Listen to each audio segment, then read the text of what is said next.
Welcome back for another video. Early team selection and transfer plans for Game Week 3, and let's also discuss everything that we learned from this weekend's games. There's a lot that happened. So West Ham 1, Chelsea 5 to start the game week. Things were looking good for Palmer captains with that lineup that included both João Pedro and Låbakk. It looked like Palmer was going to be expected to play on his generally best position down the right. Well, that is until he got injured in the warm-up and he had to be removed from the squad, so 0-pointer. Did any of you get any good bench auto subs point from that one? After a blank and an early sub in Game Week 1, a huge Game Week score from João Pedro. He got the full 90 minutes as well. So perhaps we're going to have to bump up our estimation on his minutes slightly. Though Låbakk and João Pedro, I guess, would have also been a factor starting together, given that normally one would sub for the other.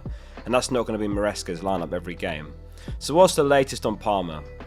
Well, it was a groin injury, and Maresca said Cole was not 100% in the last few days. He tried in the warm-up to play, but he was not right, and we'll see how bad it is. He was already not 100% against Palace, but he tried to make an effort for the club, fans and team.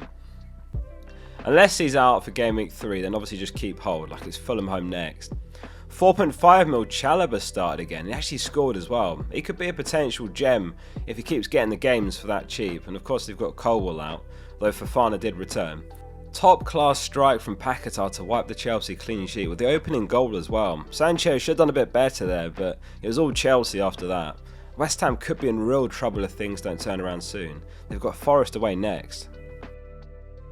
Man City 0, Spurs 2. Who saw this coming?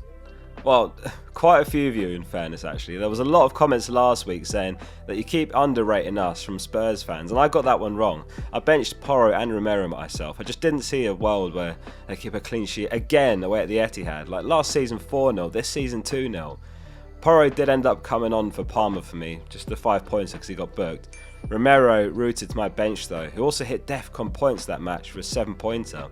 Haaland blank, 8 Nori off injured first half as well. Did any of you go from Frimpong to 8 Nori? That is just brutal, peak FPL. 8 Nori hadn't missed a game with injury since the 21-22 season, so over 3 years. FPL just an unbelievably ruthless game at times. We haven't heard exactly the extent of the injury. Physio Scout did some analysis here trying to piece together what it could be. He says forced inversion of the ankle. The severity of the injury obviously is going to dictate how long he's out. It could be as low as 1 week. And obviously it does call Game Week 3 into question, but there is at least an international break afterwards, so he could still be a hold. Reinders blank, who was the most bought player in the world ahead of the deadline. Pep opted to start both Marmoush and Cherki, though both came off before 60 minutes. They're just both avoids right now. No Vardio in the Man City squad again. Bournemouth edged a 1-0 win over Wolves with clean sheet points as well for Petrovic, Senesi and Trafford owners. Tavernier got the only goal that game, which was assisted by Semenyo, so he's now on 2 goals, 1 assist from his opening 2 games. 0.68 expected goals as well from Semenyo that match. He was the biggest XG underperformer on Saturday. He hit the crossbar from literally a few yards out. It's just what we've come to recognise from him really. Like last season, he took by far the most shots of any Bournemouth player and it wasn't even close. And this season, assuming no injury, he's going to be the top 5 shooters in the league. It's just the finishing at times that leaves a lot to be desired. He served me well when he was 5.5 mil last season. He's still a great option for 7.2 mil, don't get me wrong. Evan Nilsson did have a quiet game. He didn't shoot at all in fact, 0 XG for him. I would still give him a little bit longer. He's got Spurs and Brighton next, and he does have Leeds in Game Week 6 if he can deliver the next couple of games to make you keep him for that long. So let's do a deeper dive on the fixtures and where we should actually be looking with our transfers. So we've got the top 10 teams for the best upcoming fixture run. Spurs, Villa, Wolves, Bournemouth, Newcastle, top 5. Bournemouth right up there, and that only adds to Semenyo's appeal given his form as well. Villa up there as well. They've got Sunderland Game Week 5, Burnley Game Week 7, but it's getting increasingly hard to justify holding on to our Villa assets. We'll talk about them in a minute. So Spurs sit top of the ticker. Richarlison got an assist in that City match. He's also returned in both games. I could be making a mistake, but the early subs and the fact that he's not fully nailed on to start every game long term just puts me off. For now, Frank actually has said he's my number 9, but I think that could change fast if he has a bad game and Solanke comes on and scores, for example. There's a few interesting options at Newcastle. There's Burn, I think he's a nice option, 5 mil. Livramento, 5 mil. You could go for one of the wingers like Gordon, and it's a little bit of a gamble on starts, but he should be on penalties. He's been playing striker in Isak's absence, so he should be fine in the meantime. Strand Larsen's been a frustration, but given they're third here, I'm going to keep him for a few more game weeks. Scout just added a really cool new page over the weekend called Gameweek Highlights, which summarises the top 5 for a ton of different stats. So, like who the top 5 players for XG, XA, XGI, who got the best defcons or bonus, create the most big chances, etc. You can also show even more than just the top 5 if you want. You can see on the left hand side here just how much there actually is in the members area. My favourites are the data tables, fixture ticker and player comparison. Anyway, use my link below to get a 40% discount. So, Aston Villa still yet to score this season after a really impressive performance from Brentford first and foremost.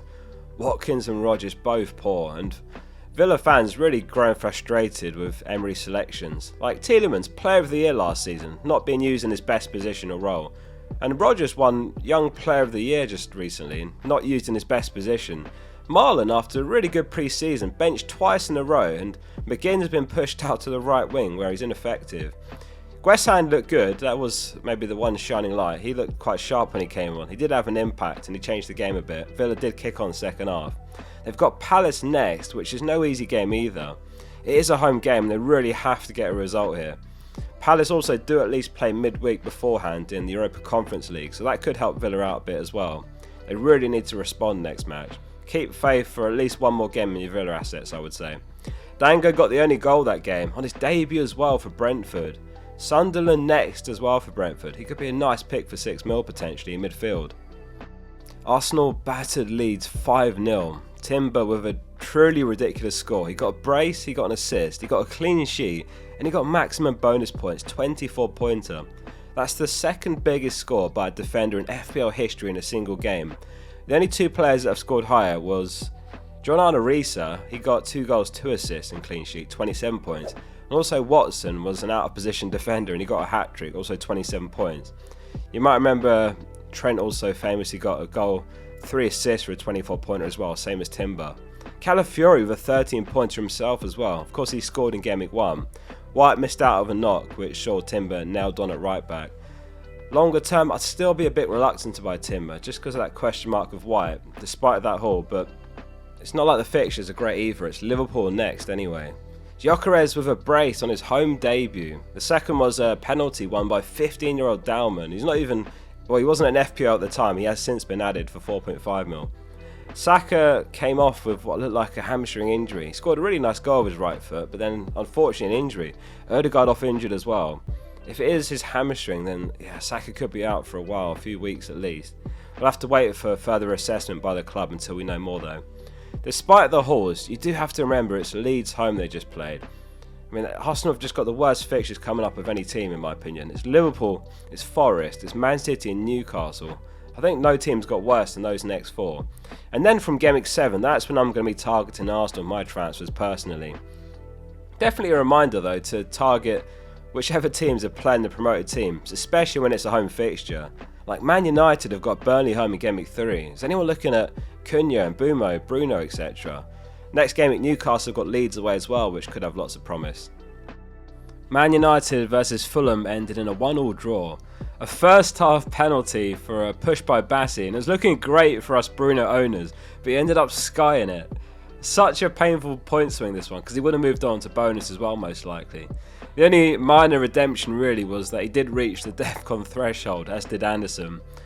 By the way, in case you didn't know, you can check defensive contributions live during games or after the games at fpl.page/defcon, or on the Focal app, just go to the menu and you'll see it there as well. FPL Focal in the App Store if you want to install it for free. A Euro header from an Mbumo corner was how United actually ended up opening proceedings, but it was off target, came off Muniz on the way in for an own goal instead. Smith Rowe scored the equaliser off the bench, which was assisted by Iwobi. Cunha actually I thought looked the most threatening United player by far, certainly in the first half, second half a bit anonymous. He should have had a brace by like 10 minutes in really. I can see him doing really well home to Burnley Gameweek 3. Like United really need to make a statement at Old Trafford, and it's the perfect fixture for that. There's usually questions in these videos every week like, what about X or Y game? Like sometimes there's 1 or 2 games missing from these because it's just too much to cover basically. There's usually questions in these videos like, what about X or Y game? Because sometimes there are 1 or 2 games missing because it's just too much to cover basically. So I had an idea for a segment in these called In Other News. So it's basically a brief overview of everything else. So that way everything is covered as best as possible, rather than leaving some games out entirely. So in other news, Pickford came away with a massive 15-pointer. He kept a clean sheet. He saved Welbeck's penalty. Rutter wasn't in the squad. Welbeck started. Missed the penalty, and he got 3 bonus points as well, Pickford. 15-point haul. Tarkowski also hit the DEFCON's threshold that match, which is definitely going to be a recurring theme for him this season. Grealish got his full debut. He started. 2 assists for him, including an Ndiaye goal. That's the first goal at the new Hill Dickinson Arena. 0.7 expected assists from Grealish was the highest of the game week. Sarr scored Palace's only goal in their 1-1 draw against Forest. Murillo failed to hit DCs himself, and he got booked. Anderson again finished on 11 DCs, so 1 short of the threshold for the 2nd game in a row. Honourable mention to everyone's favourite 4-mil defender Estev, who kept a clean sheet.